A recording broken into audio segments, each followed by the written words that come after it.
We continue now at the top of Daf Tesam Aleph in Meseches Sotah. This is Sotah Daf 9a. The Gemara is continuing to explain the Midah Keneged Midah by Sotah. She adorned her face, so therefore Paneha Morikos, so therefore her face becomes sallow when she drinks the bitter waters. Hikachla lo einah, she painted her eyes, Lefikach eina boltos, therefore her eyes will bulge. Hikila lo esasara, she braided her hair. Lefikach kohen soser esara, therefore the kohen undoes her hair. He harasa lo be'etzba, she indicated to him with her finger, Lefikach tzipor neha noshros, so therefore her fingernails fall off. He chagralo betziltzil, she used a ribbon as a belt in front of him. Again, this is in front of the boel. Lefikach kohen mevi chevel mitzri, therefore the kohen brings an Egyptian rope, v'kosher lo lamala midodeh, and ties it above her breasts. He pashta lo es yerecha, she outstretched to him her thigh. Lefikach yerecha nofelis, therefore her thigh falls away. He kibalto al kresa, she accepted him or she received him on her stomach. Lefikach bit natsava, therefore her stomach swells. He hachiloso madone olam, she fed him the treats of the world. Lefikach karbona meichel behema, therefore her carbon is food that is given to animals. He eshkiseyu yayin meshubach, she gave him to drink good wine, bekosas meshubachim, in nice cups. Lefikach kohen mashke mayim hamorim b'mekida shel cheres, therefore the kohen gives her to drink the bitter waters in a simple clay vessel. He yosasa b'seiser, she did what she did in private, and therefore Yoshe b'seiser Elyon, the one who sits up high in secret, Samba upon him turns his attention toward her, meaning to punish her. Shenemar, like the pasuk says, v'yein noef shamra neshef, the eye of the adulterer waits for twilight. Lemor losa shireni oyin, saying that nobody's going to see me. Davaracher, another explanation, he also b'seiser, she did what she did in private. Hamakom pirsuma begolei, and HaKadosh Baruch Hu makes sure to reveal it to everyone in public. Shenemar, like the pasuk says, and this is a pasuk from Mishlei, the pasuk says, tikase sina b'mashon, he conceals his hatred with deceit, and tigale rasa bekal, therefore his evil is going to be revealed within the congregation. And the Gemara continues, but now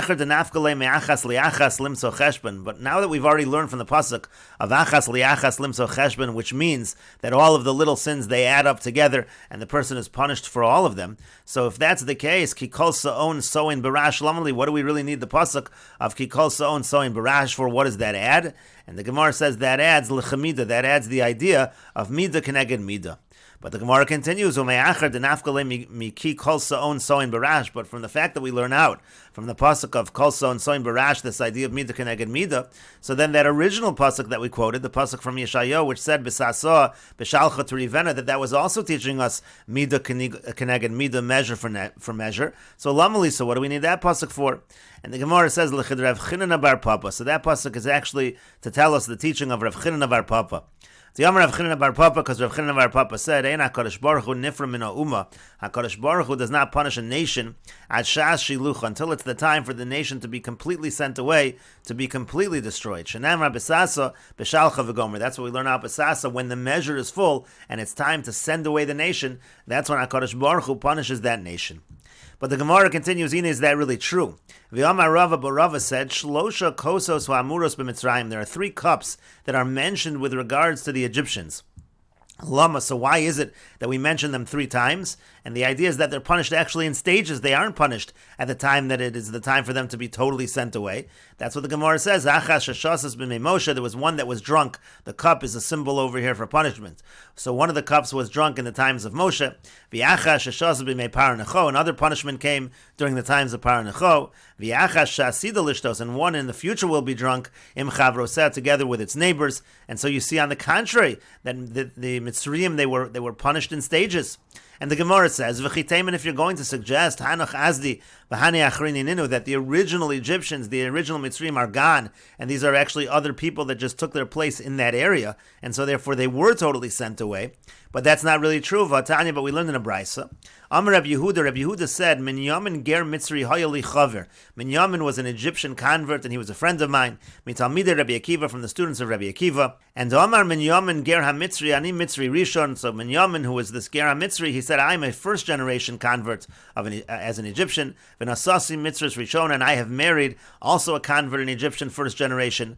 Asi livni Mitzris Shniya. So I'm going to marry off my son, who's a second generation convert from from Mitzrayim, I'm going to marry him to a woman who's also second generation, because the halach is that the third generation is allowed to marry into the community, Kedei sheyeh ben b'ni muter lavo b'kol, in order that the son of my son is able to enter into the community. And so therefore you see that even at that time, there were still Mitzrayim, they weren't totally wiped out. And so the Gemara instead says, you're right, rather if there was a statement that was made by Rav Chinana bar Papa, the statement should be as follows. Amar Rav Chinana bar Papa, Rav Chinana bar Papa says, Ein HaKadosh Baruch Hu nifra min HaMelech. HaKadosh Baruch Hu does not punish a king at Shas Shilucha until it's the time for him to be sent away. And that's learned from the same pasuk, Shenamar, like the pasuk says, B'sasa b'shalcha terivena v'gomer.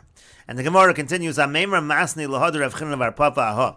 Amemar taught the teaching of Rav Chinana bar Papa on the following, meaning Rav Chinana bar Papa's statement was made in the following context. What does the pasuk mean when it says, Ki ani Hashem lo shinisi, I am Hashem, I haven't changed, ve'atem b'nei Yaakov lo chilisam, and you, the b'nei Yaakov, you haven't been destroyed. Ani Hashem lo shinisi, what does it mean, Ani Hashem lo shanisi? It means lo ikesi le'uma v'shanisi lo. It means I haven't hit, or I haven't struck a nation and then repeated that strike, meaning the same idea that they are punished when they are completely ready to be destroyed. However, v'atem, but you, meaning the Bnei Yisrael, you Bnei Yaakov, lo chilisam, you Bnei Yaakov, you will never be completely destroyed. Hainu dichsiv, and that's what the pasuk means when it says, chitzai achal abam, I will finish my arrows on them. Chitzai kolin, meaning when it comes to Bnei Yisrael, my arrows will be finished. V'hein einon kolin, but they'll never be totally destroyed. They will always survive. And Rashi explains, Gimel Kosos, the three cups, we're referring to Bechalomo Shel Sarah Mashkim. These are the three cups that are mentioned in the dream of the Sarah Mashkim by Yosef.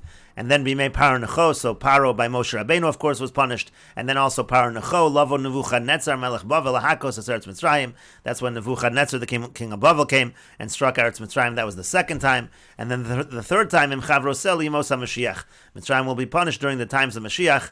Al Malonit, Shadabam Akarishona. We see that it wasn't completely destroyed that first time. And the Gemara continues, Amar Rav Hamnuna says, Ein HaKadosh Baruch Hu nifra min ha'adam. HaKadosh Baruch Hu doesn't punish a person, Ad shetismal also until his measure is filled. Shenemar, like the pasuk says, b'melo sifko yetzer lo, and Rashi says b'melo sifko kol ritzono, meaning when he fills up all of his desires, so then yetzer lo tavenu tzara, then the punishment will come only at that point in time. And the Gemara continues, Darash Rav Chinana bar Papa, Rav Chinana bar Papa darshins, Mai dichsiv, what does the pasuk mean when it says, Haranu tzadikim b'Hashem, la yesharim nava sehila, the tzadikim will rejoice with Hashem, and to those who are upright, so nava sehila, so praise is fitting. Al tikrei nava, don't read it as nava tehila, ela nevei tehila. Rather read it as nevei tehila, as Rashi over here says, ela nevei tehila, al iskei nevei batim, shabanu yahalu, meaning they should be praised, the upright should be praised for that which they constructed, referring to things they constructed for the sake of Hashem. And the Gemara explains, Moshe v'David, this refers to Moshe and David, shelo shaltu soneim b'maseim. What it means is that which they built, their enemies were not able to rule over, they weren't able to benefit from that which they created. And David dichsev, David, how do we know that? Because the pasuk says, and this is a pasuk, in Eicha tavu ba'aretz shara, its gates they sunk in the earth. And Rashi explains, David dichsev tavu ba'aretz shara le'el min eksiv chashav Hashem lahashchis chomas ba'sion v'ala ksiv Tavu ba'aretz u'mitzudas Sion. This is all a reference to Mitzudas Sion, which is Hi'ir David. That's the city of David, Ubeso, and his palace. What happened was as follows: when the enemies came during the times of Tzidkiyahu, Tavu hasha'arim dalsos hasha'arim. So the gates, the doors of the gates, they sunk into the earth. Shayu shel nechosha, so shel zav. They were made of copper or gold. Kedei shelo yisom oivim. The point is that the enemies weren't able to take those away. Ve'etzim lo nasu itam, and they didn't take the wood with them. That wasn't worth enough. And so that's how what David built, it was protected. That's regarding David. And Moshe, and where do we see that what Moshe built was protected, that the enemies did not derive benefit? Diyamar mar, because the master said, Mishanivna mikdash rishon, from the time that the first base of Mikdash was built in Nignaz Oel Moed, so the Oel Moed was hidden away. That's what Moshe Rabbeinu built. Krashav, Uvricha, V'amuda, V'adonav. These are the different components of the Oel Moed of the Mishkan, and it was hidden away, and the enemies were not able to derive benefit from it. Heichen, where was it hidden? Amar Rav Chisda says, Amar Avimai, that Avimai says, Tachas Mechilos Shel Heichel, it was hidden under the tunnels of the Beis HaMikdash.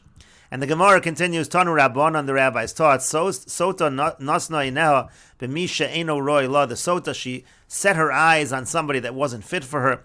Masha Biksha Lo Nitan La, that which she wanted, she's not given. Umasha Biyad, and that which she already had, Natalu Mimena, we take it away from her. Rashi says, Masha Biksha Lo Nitan La Sha'asur Laboa. The halacha is that the Sotah is usher to the adulterer. Umasha Biyad, Natalu Hemena, and that which she did have, that which she did possess, is taken from her. Imshosa Mayim Mesa, meaning to say, if she drinks the water, she'll die. Vim Hodasan, if she admits so she doesn't drink the water, Nesra Labala, Vivsida Ksuba, so she becomes forbidden to her husband and she loses out on her Ksuba. And the Gemara continues that this is a general rule. Shakala Einav b'masha shalo, that anybody who sets his eyes on something that's not really his, masha mevakesh einosin lo, that which he wants is not given to him. Umasha biyado, and that which he already has, notlin heimenu, it's taken away from him. And we will continue with this discussion in the next video on Daf Tes Amud Beis.